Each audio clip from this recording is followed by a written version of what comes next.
welcome. My name is Dimitris. I'm a professor of biomedical informatics and data science here at Yale. This video is part of a series of guest expert interviews we're recording for a new Yale certificate program on medical software and medical AI. Our guest is Professor Alejandro Frangi, who is the bicentennial Turing Chair in Computational Medicine from the University of Manchester, and with has joined appointments in schools of computer science and health sciences. He's also the Royal Academy of Engineering Chair in Emerging Technologies with a focus on precision computational medicine for in-silico trials of medical devices, and in-silico trials are going to be the focus of our conversation today.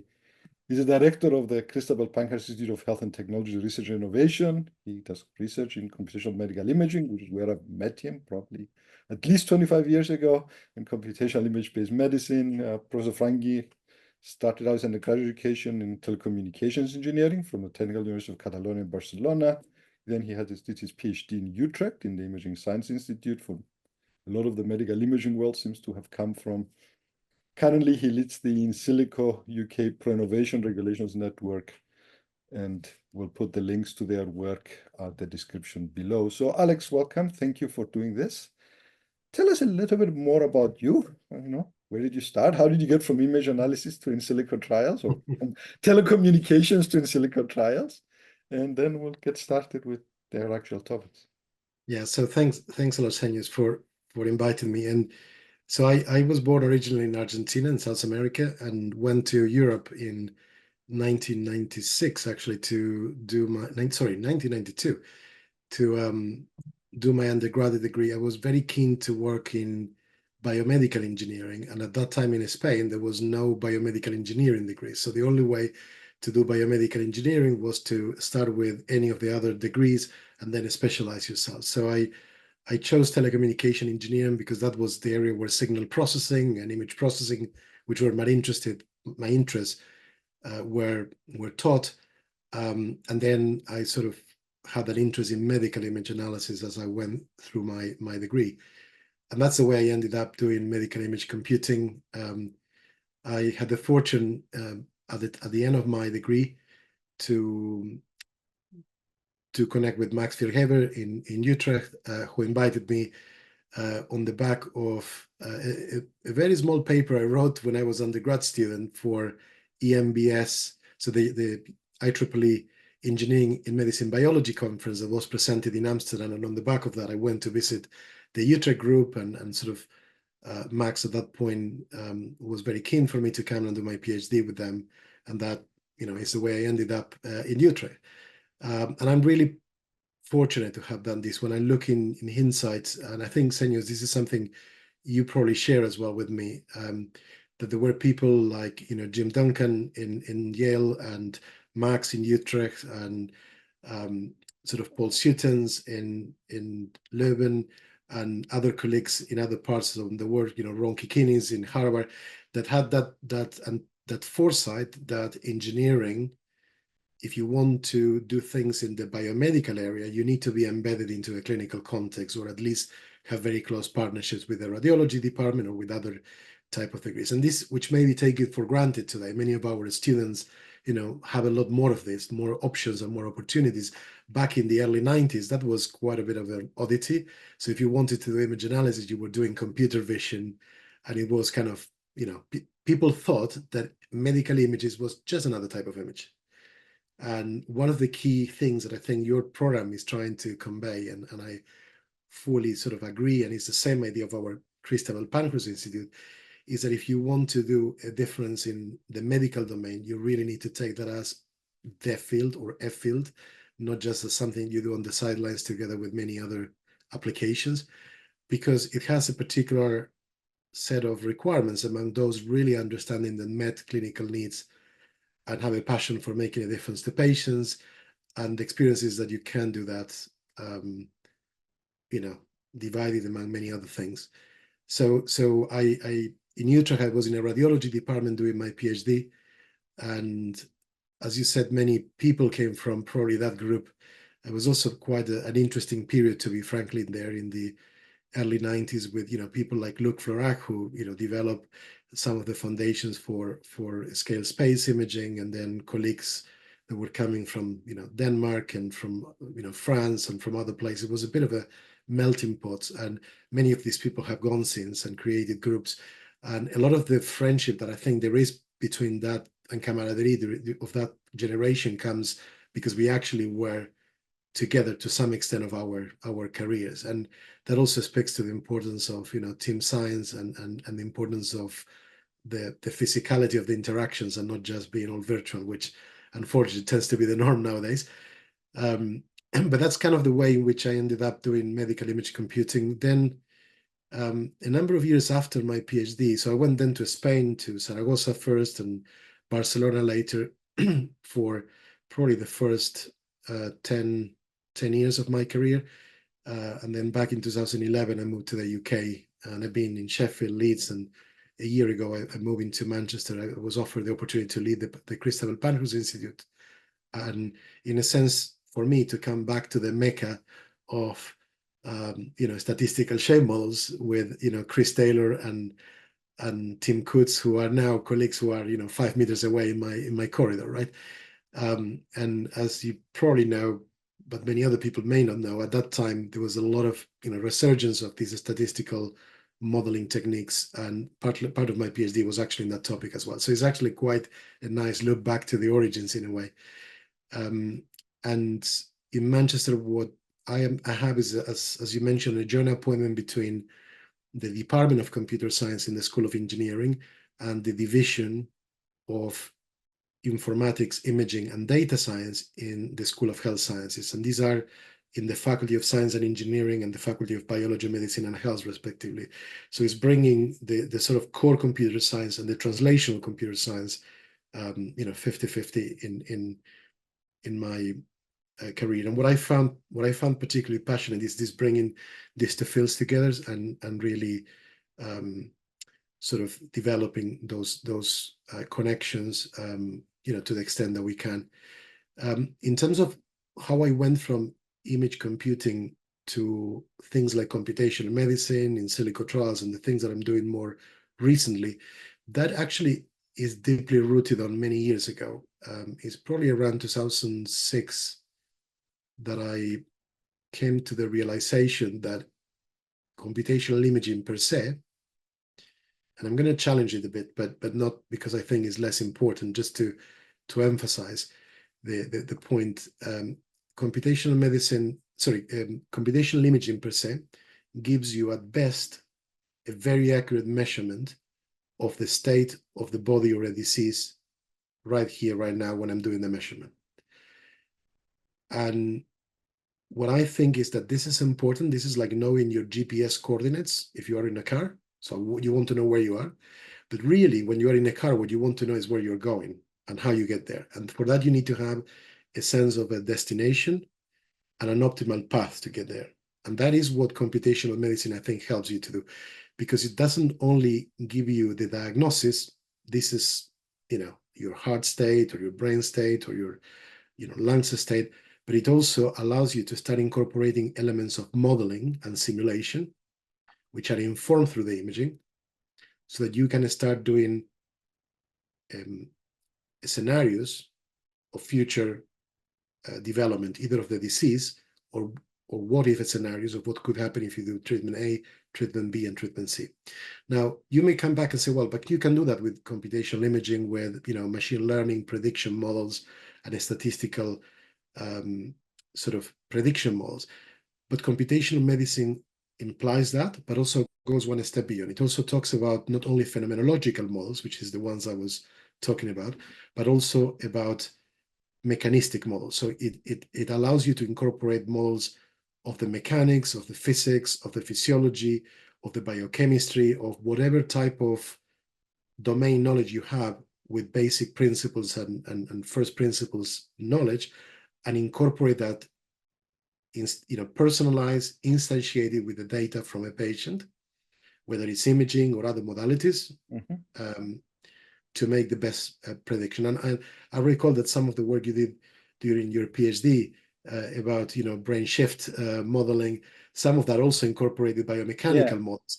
And that's the sort of things that requires more than just the measurements, which is the imaging.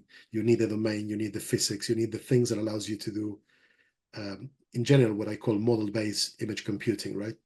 just to go off on a tangent, since you brought it up, I mean, it's very interesting to see, medical image analysis, for those of you not in the field, I think the last 7-8 years, we've had this invasion of deep learning, and it feels like everything is now large data, learn some neural network, get a prediction, lots of tables. And the challenge is going to be how we go back to some of this sort of more detailed modeling. Perhaps we used to do less successfully because we didn't have enough data or big enough computers, but that work felt more satisfying to me. At least I listened to a talk and I felt that I understood something, and now it's almost all, this is how I connected the Lego blocks a little bit. But that's just my bias, so let's not get into that. No, but I think actually it's quite an important point, the one you're making, because and I'll try to bring up a couple of slides that I think will help to make that point and bring how profound is what you just said. And this is, by the way, the reason why I decided to go beyond sort of purely looking into computational medicine or computational imaging. So what you have there on the screen is a slide that to me is my guiding principle. In fact, if you look carefully, everything that I'm doing is based on that understanding. And in fact, we published a few years ago a sort of a paper in media that lay out, let's say, my program, which we call it precision imaging, and go into a more descriptive, predictive, and integrative imaging, right? And the notion is what is called the DAKY pyramid, right? So we have data, which is what we acquire, information, which is when we contextualize, quantify, organize. You have knowledge, which is when you synthesize and you then sort of start to get some trends or patterns. And then you have wisdom, which is when that knowledge is validated over multiple and multiple sort of experiments and different data sets, different populations. And it's only when you have that wisdom that actually you can take decisions based on that. And that is what guides their decisions for the future, the actions that you need to take. And the point is that if you go back to, say, 20 years ago, most of the medical image computing was, and I'm talking about image computing because that's what I know about, but people who do signal processing, people who do electronic health records, I bet they could do the same, make the same comments here, which is, it was all focused about data, how we harness the data, we simplify, we find dimensionality reduction schemes, we found ways to represent it, but it was all at the level of data and information. And between data and information, you have processing, right? Between information and knowledge, you have modeling. And between knowledge and wisdom and decision, you have decision making, which is ultimately, frankly, the only thing that clinicians care. Because their problem is not how complicated your images are, how sophisticated your algorithm is, okay, I have Mrs. Smith that I want to know what is the likely risk that she is suffering from a particular disease X. Or, what is her likelihood that if I give her treatment Y, this will have a particular outcome. Mm-hmm. Right? These are the questions that clinicians are interested in, these simple, between quotes, questions, right? We are more worried about the algorithms and how we make it, and it's important because we need to make it sound, but we don't need to lose the perspective of that. And then you see there on the left and right sides, the notion of phenomenological models, data-driven models, which is what you were mentioning when you talk about AI, and I would say more specifically data science and machine learning and deep learning. And then you have the mechanistic models that are more related to fields like biomechanics or systems biology or systems medicine, right? Now, these two things are important. One is bottom-up, is from data towards abstractions of knowledge. The other one is more, you start by the knowledge, by your first principles, and you try to make inferences that produce data decision points for particular subjects. And that's where we are, right? And then there is now the convergence, and hopefully people can say, well, with now machine learning and deep learning, that's the end of the need of theories, and I want to make the point that actually that's not the case, because phenomenological models are fundamentally limited by the data and is limited by the sampling approach to the data, the way you collect the data. So you could have tons of data, but if they're in a corner of your data space, you know as much as that corner, right? So actually you don't know anything. You hyper know on a super small space. While mechanistic models are limited by the knowledge, by the basic science, but what you know about nature, physiology, biology, medicine, whatever, right? And that is limited by your theories, not by your sampling rates. Now, this is hopefully what will convince you that data-driven models are great, but they have a problem. So there's a colleague in ETH, they're helping, that has a great paper that I sort of made an adaptation of the ideas there for what I'm going to talk about. But he says, look, over the next X years, there is a number of things, a number of trends that are happening. So you have the processing power that follows the Moore's law, is exponential and doubles, every 18 months. You have data volume that is exponentially growing and is growing, doubling every 12 months. So if you know a bit of math and you have two exponential curves, one that rate has a faster rate, you know that they cross at a particular point, which in this plot is somewhere here, right? That means that there is a point where the data you have is much bigger than your ability to process it, right?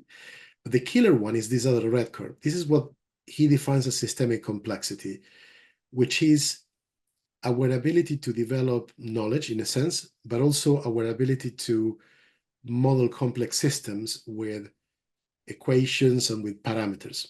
And the complexity of the systems that we are studying, the human being, the physiology, the more we understand that we understand very little of it, in fact. And that follows, he argues, a factorial growth, right? Now, with a bit of math knowledge, you know that any factorial growth, no matter how big your exponentials are, will overtake the exponentials at some point. And that point, it doesn't take long. So what is the conclusion of this? That systemic complexity is such that there's not going to be any amount of data that we can ever collect, let alone computational power that we can amass, to actually answer and sort of, from a control theory point of view, identify these systems, right? And that we will need to do something smart, because data science will not solve it for you. And that's something smart, I think, is the introduction of knowledge. Because knowledge is a shortcut. Knowledge sort of shortcuts the discourse of a scale, because it introduces links between all of these parameters that make you realize that actually the space of the reality, of the physics, of disease, of treatments, lives in a much more smaller dimensional space that actually that prior somehow helps reduce, right? So what is the message? Well, you need a data-driven approach. So you need to have approaches that go, let's say, from data to wisdom, because sometimes you don't have enough understanding to even roughly figure out what might be happening. But at some point, you need to go the other way around by trying to come up with some theory that explains your data, because otherwise you won't be able to scale up your understanding. And I think this is really is the main tenet of everything that I do, and why I went from computational imaging, that is focused primarily on measuring, but I would have done the same if I would have come from image processing, or from signal processing, or from other domains, right? And why a number of years ago I started to get sort of mixed up with people who are doing physiology, biomechanics, and all of those other things that are very remote to medical image computing, but actually quite related in some ways. And it's interesting that you were talking about deep learning, because actually when you look at what is happening at the moment, there is a lot of there are situations where you have a big understanding on the mechanisms and very little data. Sometimes where you have lots of data but very little understanding. In reality, you're always somewhere more in the middle, where you have enough data just and enough understanding just. And what you're trying to do is to put these two things together. So you have this bottom up, the top down, and what I call the middle out, right? Where you're really trying to bring those two. And it's interesting because things like, for instance, reduced order modeling in the area of biomechanics, or things like physics-informed networks, are actually that middle out, where people who are either from the data-driven or from the mechanism-driven are trying to sort of bring a bit of the other side to make this sort of, workable, essentially. Anyway, I hope that helped a bit. I know it's a bit of a... It's an important detour, because, if you look, I've lost count of how many conversations I've had with people who said, all I need is a better neural network and all this will be solved. And it's like, no, you don't need a better neural network. Or, because again, just for anybody, let me simplify the math for people. If you're trying to estimate one parameter, let's say you need 10 points to get the line. Okay, scale that parameter up to a few million parameters and then exponentiate that 10, and then you've run out of people in the universe to image or to do from, right? It's pretty quickly, you can never have enough measurements. I mean, ChatGPT has close to 2 billion parameters. ChatGPT-4, I think, is 1.75. The ability to do anything reliable estimation, unless the laws of statistics have stopped existing, right? And we can estimate 2 billion things from 100 million things. But I think deep down, we all know that that's not the case. We just get lucky occasionally and it works. Let's move on though, Alex, and just quickly get through to talk about the signals. Before we do, there's a name that you mentioned in the introduction. Christabel Panhurst, and I know there's an interesting story behind her. So who was Christabel Panhurst? Since we're doing sidetracks, let's do one more sidetrack. Yeah, so Christabel Panhurst is the person after which our institute is named. She was an alumni from the University of Manchester.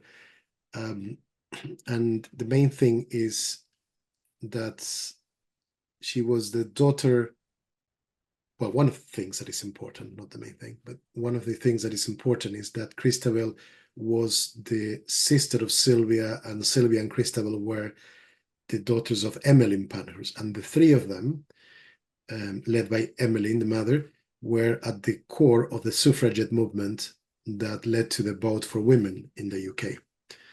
And well, there is lots of stories about their bravery and sort of their thoughts. And the important thing is that they fought for equality, for inclusion, for a world where there was more sort of consideration to all the voices.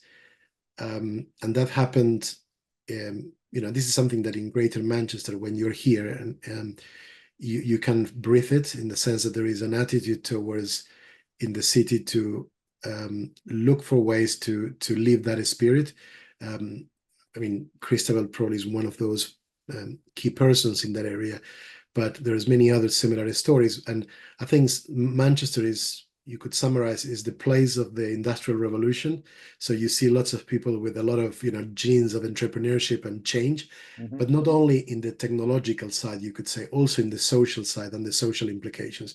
And what this means for me personally, as a director of the Christabel Panhurst Institute, is that we do want to make sure that the Institute, when we do health technologies and when we develop that, we are not just purely looking into the technological aspects, but we are looking into the social implications of that technology. And particularly that when developing those technologies, we consider how we can sort of be more inclusive, be more equitable with the care that we provide, be more inclusive and equitable as well with the sort of evidence that we produce that leads to, for instance, regulatory approvals or to new designs.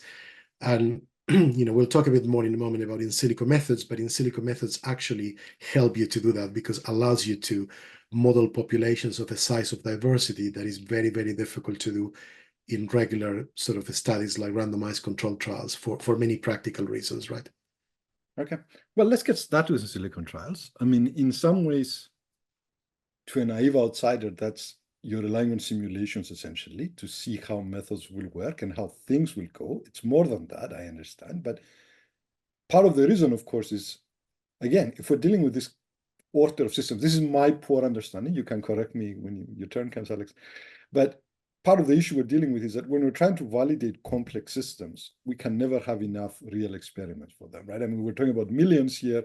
Well, you can never recruit millions of patients for a clinical trial. That's just never going to happen. I think that is my crude understanding of the field, but maybe I'll let you just motivate why we should care about in-silico trials. Clearly you care, you're running a center about that. So why should we care about in-silico trials? So let me first explain the problem that in-silico trials are trying to solve. And I would say there may be other options or other avenues to solve this problem, but the problem is super, super important. And you know that the Hippocratic oath of all the clinicians is that the first principle is do not harm patients, right? And there is a lot of evidence in the literature, and I'm putting there a slide that shows what is called the independent report, the report on the independence medicines and medical device safety review. This was a report run in the UK that led to about 700 interviews with patients and and various stakeholders. And most of those interviews are online in a YouTube channel that is redacted for sort of sensitive information, but is available there. And it's heartbreaking to listen to the stories of some of these patients that suffer for decades of technologies that were simply not well tested or not well assessed. And you may say, well, this is this, how big is this problem? Well, to give you an idea, the implant files, which is a independent journalistic study, they looked in the US, and over a period of 10 years, they looked, I think, about 10 medical products, all of them FDA clear. So we're talking about real serious technologies that went through everything they need to go to be out in the market. This is not experimental things. Those technologies led to 83,000 deaths and 1.7 million serious adverse effects in those 10 years, right? Now, to give you an example of a device for the last few weeks and how deep-rooted this is a left ventricular assist device. It was taken out of the market in a recall a few weeks ago, and it led to about 273 injuries, 14 deaths.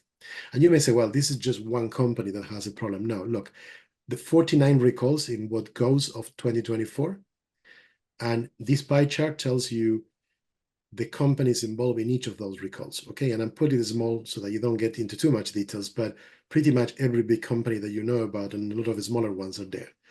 And the smaller wedge is one recall. The largest wedge is about 4 in what goes of this year. What it tells you is everybody's having this problem, right? It's not just a one-off.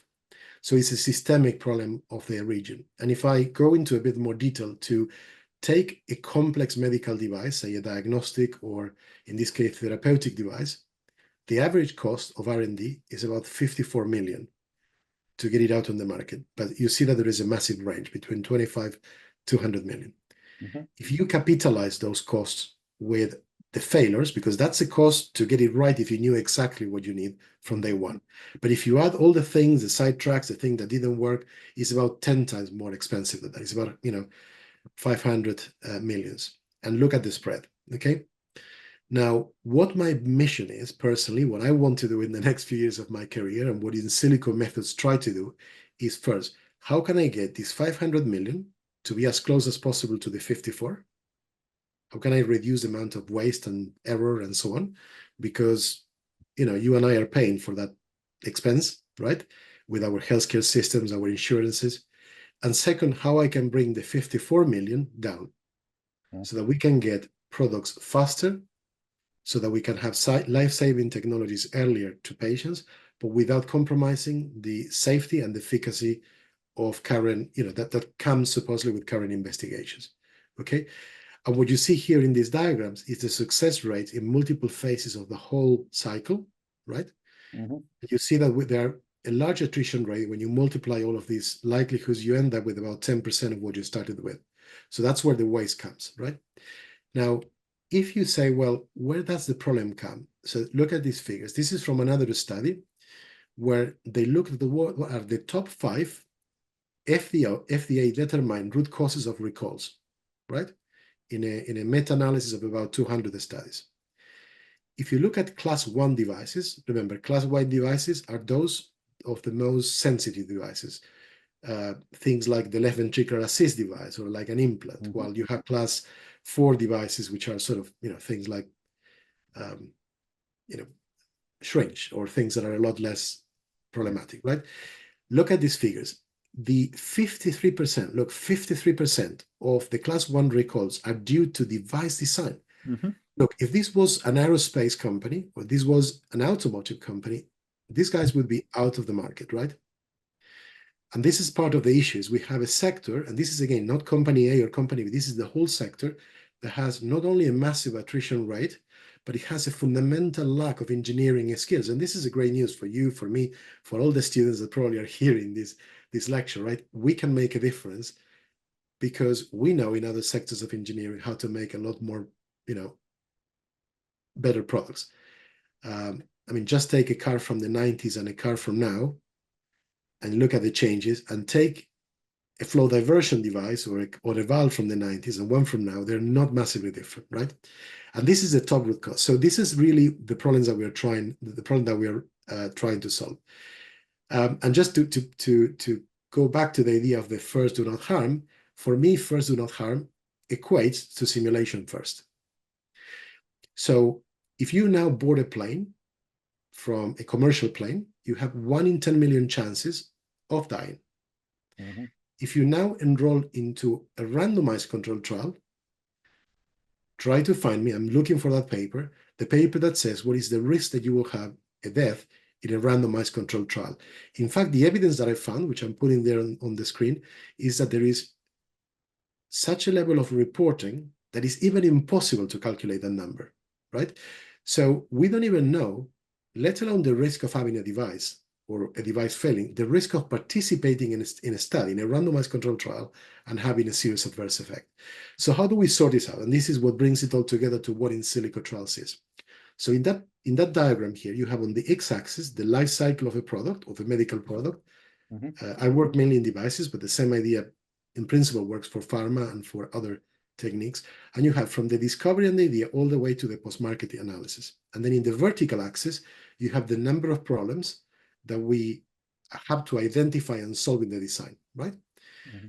So in these boxes there, I'm trying to give an indication of the cost of fixing a unit problem Mm-hmm.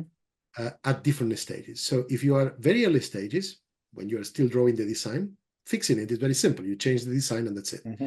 The minute that you go all the way to the end and you are in a randomized controlled trial and you have 20 patients that die because of your device and they start suing you, the cost is very, very expensive, right? So that's what those bars indicate. What we are doing at the moment is this first line here. We are spending very little time in testing early phases. Why? Because let's say I'm an entrepreneur, I come up with an idea of a new device. I don't have £2 million out of the pocket to pay 20 animal experiments at the rate of 100K each of them to generate the evidence to then, to go to a preclinical study. I cannot do that testing too many times, right? So I need to freeze my design at some point, and then I need to do that all the way with that frozen design. The problem is that because I need to freeze it so early, I may be freezing in a suboptimal design. And I will only figure that out once I'm, full in the mud of a proper trial, and I start failing because everything that can go wrong starts getting wrong. And I say, oh my God, and I need to go all the way back to the drawing board. And then going back means throwing away all the money, all the time. That's why it's so expensive. So how can we change this? What is our theory of change? Alex, let me just stop you here 1 second. Just for anybody who doesn't get this, part of the problem, of course, that if you want to test 20 different designs, now it's not like you can do one patient with each design, right? The statistics doesn't exist. So now you can't tweak. Once you're going to do a proper test, the design needs to be fixed. So you don't have a chance to change anything once you go into a proper animal study or a patient study, which is where the math breaks down. Just make sure for people who are not in the field. Correct. And I would say you don't even need to go to a patient. Doing at the early stages, you're doing this on animals. Right. But you cannot do, let's say, a cost of an animal experiments can be as much as £100,000. So imagine that you need 20 pig experiments. This is 20 points in your statistics, right? It's not massive, but that's already £2 million. That's the seed round of a company. Yeah. Right. And you're doing 20 measurements for how many parameters? Again, usually Indeed. And that's, look, I'm simplifying. It's not like engineers are, not smart. They will do some, there are other ways in which you can do testing. But the point is, say that you say, well, no, but I'm not going to do animal first. I do a bench testing, and I put this in is a hip replacement, a hip prosthesis, and I want to put it into a simulator that essentially pretends that this is walking. This is a person doing a gait cycle for, I don't know, 10 years. But that can be a 1 year, fully occupied bench test for one, and you need to do 20 of those. Again, it's very, very expensive. So whatever way you do it, whether it's bench, animals, and we haven't even talked about humans, is expensive. And the point is, what about if we could do two things? First, replace those bench or animal testing with actual computational models. And second, rather than test in a bench condition, instead of doing an in-silico bench test or an in-silico mouse model, why I'm going to do an in silico those things when those things are actually a proxy to the performance in humans. I'd rather go straight and I do an in silico model of a human, right? Mm. And then I also want not just to do 20 virtual humans, because then I'm like with the animals or with the bench, but what about if I just can harness the exciting opportunities of digital data that there is out there nowadays, access to large regional data sets or things like UK Biobank that provides you data across a whole population. And I build detailed models of the anatomy, the physiology of, say, 100,000 virtual patients like UK Biobank. And then I use things like generative AI so that I can actually go one step of amplification up, so I can bring this perhaps to 1 million or to 10 million. And then I can do the tests on that scale. And this is what this increased amount of testing means here in this plot, right? And what we are doing is saying, look, I'm going to test it much more thoroughly. So everything that could potentially go wrong, I will try to figure out it here. I will try to expose my design to a much wider range of variability. So it's not only that I have more data points for the statistics, the point you were saying, but I also want these points more distributed. Yeah. Also in a way that represents a wider demographics, the wider ethnicity, wider physiological regimes, things that potentially I cannot do it because of lack of the amount of patients, or because of practical complications, or ethical considerations. Say I cannot do in children as many trials as I would want, even if I wanted, just because ethical considerations. Or, for instance, if you want to run trials in certain geographic areas of the world where the health economics will never play in your favor to run a trial, so you could try to model those demographics in other ways, so that when you test in those conditions, not only that it's a system or a device that is more robust, but is also more equitable in terms that it will perform better across a much larger set of regimes. Now, you may say, well, Alex, are you suggesting then that we will use this and completely skip animal or preclinical testing and clinical trials? Well, not really. Sometimes you may still need animal experiments, but definitely you will need, at least for the foreseeable future, randomized controlled trials. But the idea is that if you currently are, for a particular disease, you are developing, the sector, the industry is developing 20 devices in 20 companies, and we could identify the top 10 devices that are more likely to be successful through in silico methods, right? We might be able to put all of our resources and our energies in those devices, and therefore getting them faster and with less economic burden and cost. And the other 10 that are never going to go anywhere, we kill them early and we move on to do something else that likely is going to be successful, right? So everybody wins. And then you do need to do a confirmatory trial whose role is essentially to then validate your hypothesis that this device is good and get other type of things that are more difficult to test in silico. For instance, aspects like usability, learning curve from clinicians, aspects that may be more related with ergonomics, things that are human factors that are more difficult perhaps to model in a computational way. So let me just sort of summarize here a little bit. So you see in silicon trials more as sort of in the design space almost in some ways, right? How do I get, right? It's the preparatory. So if we think about the traditional way of doing things, right? I design something in my lab, I get a product, and then I send it over to be tested in a proper clinical setup here. So what you have there is the emphasis is, I want to do this early enough.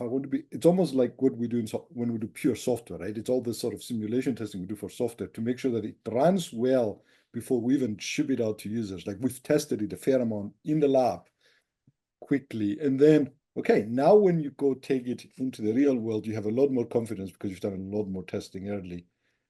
But you'll always need the confirmatory trial, right? Simulations will always never capture everything. But is that a fair summary of? Yes, that's correct. As the argument for why you may want to do it here, okay? But what I haven't said before, perhaps, and if I explain that now, we'll expand a bit your point, is that it's also important here at the later phases. Because now say you did a trial and you go to the market with that device.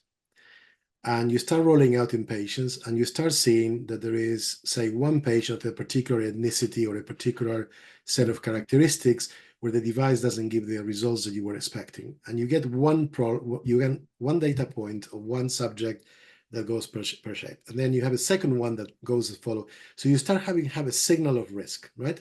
A signal.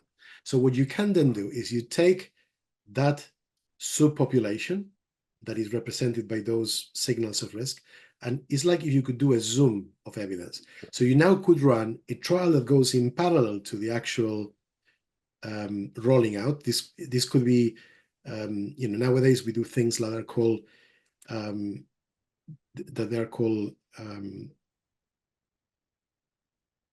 so there are registries, right, associated to devices where you effectively what you do is you are selling and you're implanting, but you keep a tab about what's happening, how many failures you have. So imagine that you have these registries that give you signals of risk. And then what you can do is run an in-silico trial in parallel that somehow zooms into the evidence and says, okay, is it a one-off or actually there is a pattern here, right? And I could show you an example where we have identified through in-silico methods failure modes, or at least explain failure modes, that you would never been able to identify through a conventional trial. And that's the other thing, whether it is in the post-market phase or it is in the early phases, it's not just that you say, oh, you have a problem, but you also can get to the root cause and do something about it, right? So you can say, well, it seems that the problem is here. Or maybe the problem is not the device. The problem is that this device in patients who are hypertensive performs worse than in patients which are normotensive. And therefore, what you may need to do is to give the device together with some hypertensive treatment to those. And that combination therapy, people who are into trials, they know that combination therapies are the most complicated type of trials because they're combinatorial problems. It's how much dose of the drug you give and what sort of device you give and the combinations and all the possible, combinations of those two variables, right? Which makes the number of variables even more complicated. So in summary, yes, you're right. You can use this for the early phases of discovery, ideation, prototyping, refinement, but you can also use it at post-product launch to sort of ascertain signals of risk and try to understand them and do something about them before they become really a big problem. Listen, so let me just jump a little bit further forward. Where are regulators in this space? I mean, I know you are in conversations with them. Are they accepting? Is this type of thing going to be accepted as part of your evidence? Is part of your design process? Is this part of your validation process? Where is the thinking among regulatory agencies in terms of doing this type of work? So regulators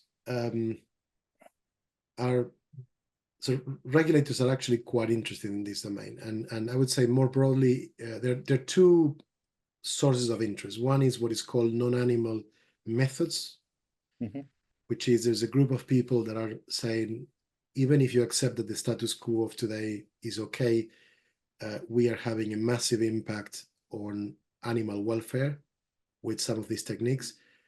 People are increasingly concerned about the impact on our environment as well. So a lot of the physical testing has, of course, contribute to increased emissions.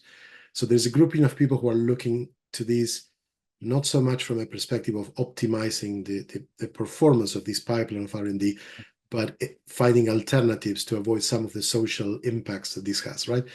So that's there is regulators that are looking at from that angle. There are also regulators that are looking at this from the perspective of the system we have at the moment is inefficient. We still have, we put patients at risk.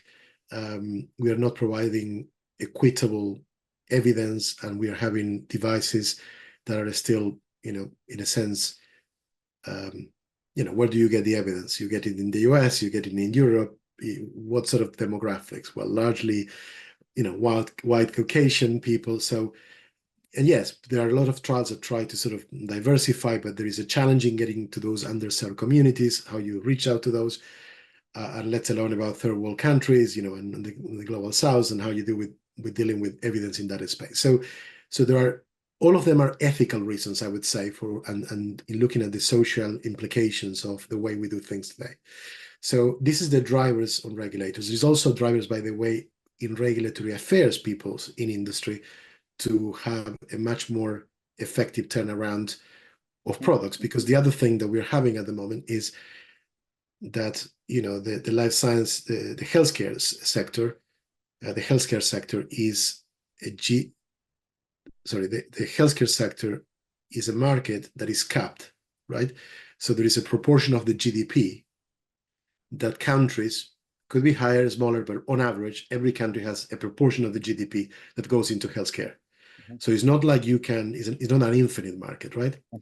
And what that also means is that as new diseases start to happen, or the demographics of the society changes, you need to do more with the same resource effectively. And there is an issue about reducing costs so that you can, you know, serve and cater for a wider need. So that's another area where regulatory affairs people in industry and are saying, how do we do this in the most cost-effective way? And R&D departments. So the regulators that I think are driving a lot of these discussions are FDA. FDA is doing a massive work in the US. There is, you know, unique things, frankly, that the US has with, you know, pioneering what is called regulatory science and innovation, which is the science of developing methods, process, and systems for generating regulatory evidence. And this may sound boring paperwork, but actually there is a lot of engineering behind that, and proper science and statistics, but also mechanics and, you know, other kind of technologies.